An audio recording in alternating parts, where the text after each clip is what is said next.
Sobre esse resultado, a gente vai destrinchar esses números, conversar exatamente sobre as expectativas do Banco Central. A gente fala agora com Júlio César Barros, que é economista do Banco Daicoval. Júlio, seja muito bem-vindo. Prazer ter você aqui. Bom dia, Vitor. Obrigado novamente pelo convite. Obrigado a Vamos lá. você. Júlio, no laço, aqui a gente interpretando e trazendo esses dados para a nossa audiência em tempo real, queria um primeiro destaque seu, principalmente sobre essa queda mais expressiva, né? 0,1 ponto percentual do que a mediana do mercado, pelo menos nessas projeções feitas tanto pela Broad, nossa parceira aqui do Money, quanto pela agência Reuters. Queria entender exatamente se isso muda de alguma forma essa dinâmica, essa leitura do mercado, principalmente acerca da condução da política monetária. Oi, Vitor. No nosso entender, não.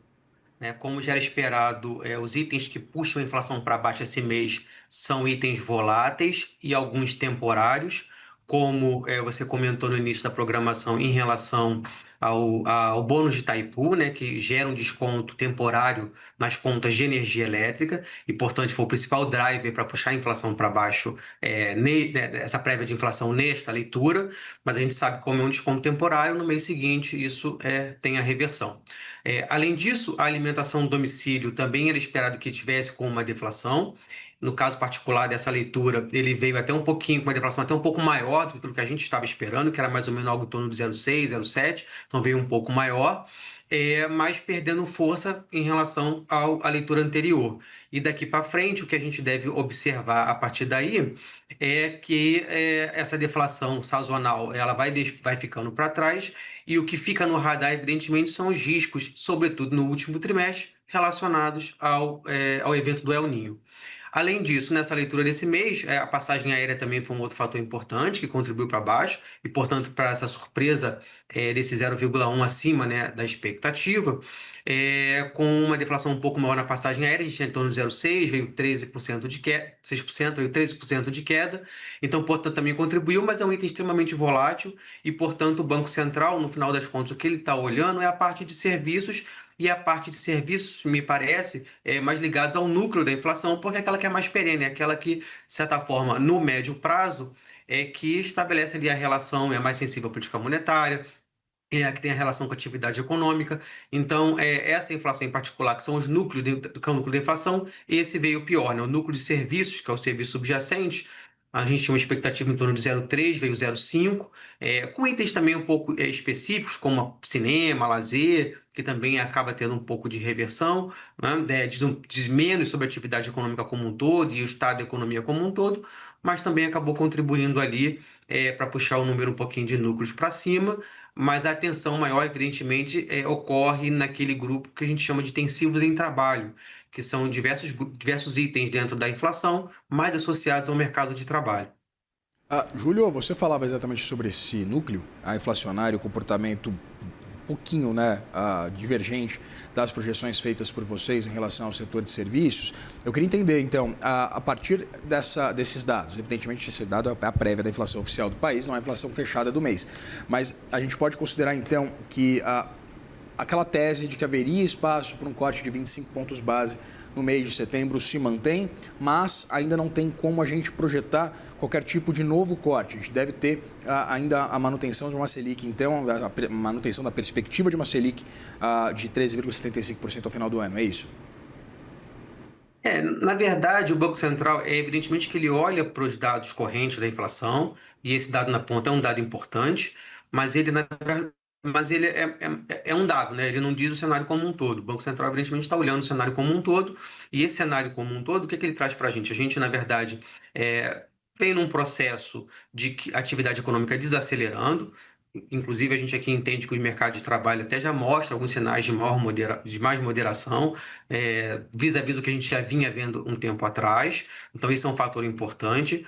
Um outro que o Banco Central olha, evidentemente, é o comportamento da taxa de câmbio, né? Do petróleo, como a gente viu aí recentemente com a guerra e que contribuiu aí para puxar a inflação de itens voláteis para cima.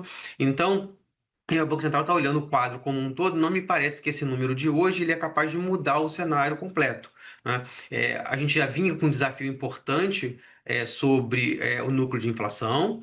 No nosso entender, ele vai continuar desacelerando até em torno dos 5,2%, 5,3% ao final do ano. É um patamar elevado, é um patamar que inspira cautela e, portanto, a gente entende que o Banco Central, a despeito disso, ele olha para uma taxa de juros que ele vinha fazendo, né, que ele já vem num patamar elevado há algum tempo, e essa taxa de juros tem contribuído já com um processo de desaceleração, que ainda que seja gradual, o que ele está olhando os efeitos disso tudo lá daqui 18, 6 trimestres à frente, ou seja, lá no horizonte relevante onde a política monetária vai fazer de uma forma mais significativa os seus efeitos e, portanto, é onde ele quer colocar a inflação mais próxima à meta. Então, nesse sentido, essa leitura, eu acho que mantém o alerta na parte da inflação de serviços e do seu núcleo, mas eu acho que não ela é capaz de mudar completamente o quadro. Então, no nosso entender, nos parece, neste momento, que o mais provável é que o Banco Central caminhe na direção de um novo corte de juros de 0,25 na próxima reunião de setembro, levando a taxa Selic para 13,75.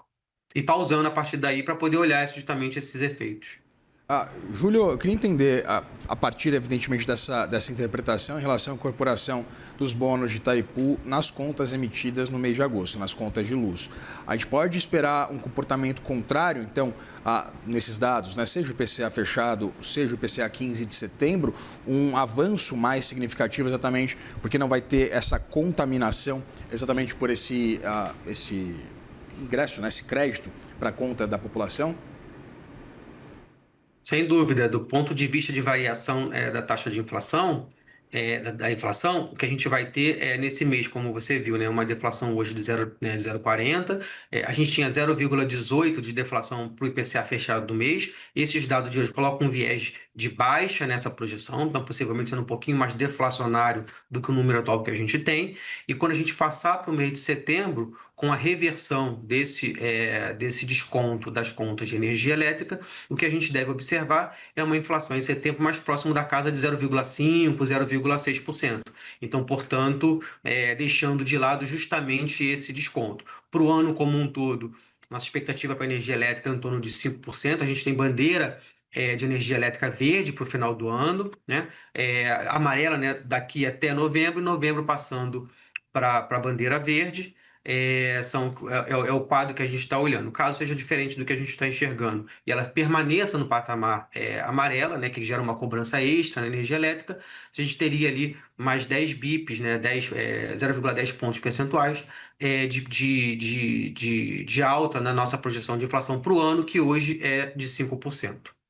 Pensando em alimentação e bebidas, né, esse recuo de 0,57% no IPCA 15 de agosto, em comparação com uma queda de 0,66% registrada no mês de julho. Queria entender se a gente pode acompanhar exatamente o que você mencionava, esses impactos, principalmente projetados, mensurados com a chegada do El Niño. Qual deve ser o comportamento que a gente deve acompanhar também ao longo dos próximos meses, das próximas publicações? Nossa expectativa é que a gente vai perdendo esses efeitos deflacionários que a gente está vendo na inflação dos alimentos, justamente porque a gente vai perder, né, esse período sazonal mais benéfico, já que geralmente acontece no meio do ano. E no último trimestre do ano, em especial, em geral, né, a gente vê a inflação de alimentos mais pressionada, mas esse ano em particular, por conta do El Niño, essa inflação pode ser mais forte do que normalmente é. A gente, por exemplo, tem 8,4% de alimentação no domicílio fechado no ano, com o último trimestre bem pressionado por conta da expectativa, né, de um El Niño muito forte, próximo do nível de El Niño que a gente viu em 2015 e 2016 e que naquele período também contribuiu para uma inflação de alimentos mais elevada. Então, do ponto de vista de perspectiva, o que a gente está no radar, evidentemente, acompanhando, é claro que isso, né, essas previsões são sempre feitas a partir de itens que são completamente mais incertos, que é o próprio clima, né? A gente usa insumos de institutos de clima sob a previsão do que vai acontecer em relação à magnitude, né, do El Niño. Então, essas coisas, evidentemente, têm uma incerteza em relação a isso, mas considerando essa informação, né, o que a gente tem é de uma inflação de alimentos mais pressionada no último ano por conta do El Niño e que deve ter seus impactos mais fortes não só no último trimestre desse ano, mas também, em especial, no primeiro trimestre do ano que vem. Dado que é um evento temporário, né, em especial, ele volta, né, para a normalidade depois de alguns trimestres após o seu pico, que deve ocorrer no final desse ano, No final das contas, os efeitos para a inflação de 27 devem ser menores, e para 28, que é onde o Banco Central está olhando para o horizonte, que eu chamo de horizonte relevante, né, para a política monetária, os efeitos nas nossas contas são praticamente nulos. Então, isso não deveria mudar também a cabeça do Banco Central, ainda que, ao puxar a inflação para cima correntemente, tem todos os efeitos de inércia e pode alterar as expectativas de inflação, que é evidentemente uma preocupação do Banco Central, mas é um evento temporário, como foi como é o choque do petróleo, que é um choque de oferta, né?